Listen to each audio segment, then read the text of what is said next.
कोकणाकडे निघालेल्या ST bus खाली सापडून वैदेही पाटील ही महाविद्यालयीन तरुणी गंभीर जखमी झाली। कोल्हापुरातील रंकाळा स्टँड इथं आज दुपारी 4:15 वाजता हा अपघात घडला। तरुणीवर खासगी रुग्णालयात उपचार सुरू असून अपघातानंतर रंकाळा स्टँडवर प्रचंड गर्दी झाली होती। सोलापूर जिल्ह्यातील मुरुम इथं निघालेली एसटी बस गगनबावड्याच्या दिशेनं जाणार होती। आज दुपारी 4:15 वाजण्याच्या सुमारास ही बस कोल्हापुरातील रंकाळा स्टँडवर आली। सुट्टी असल्यानं बस स्टँडवर प्रवाशांची चांगलीच गर्दी होती। फलाटावर एसटी लावण्यासाठी येत असतानाच गर्दीतील 21 वर्षाची वैदेही युवराज पाटील ही तरुणी बसच्या चाकाखाली सापडली। तिनं आरडाओरडा केल्यानंतर इतर प्रवाशांनी बस चालकाला रोखलं।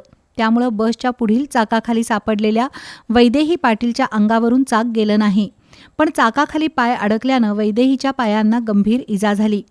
प्रवाशांचा आरडाओरडा ऐकून रंकाळा बस स्थानक इंचार्ज राहुल सरनाईक यांनी घटनास्थळी धाव घेतली।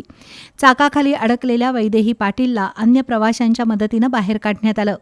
त्यानंतर राहुल सरनाईक यांनी वैदेहीला अक्षरशः खांद्यावरून पळवत जवळच्या खासगी रुग्णालयात दाखल केलं। वैदेहीवर तातडीनं उपचार सुरू करण्यात आले असून जीवावरचं संकट पायावर भागलंय।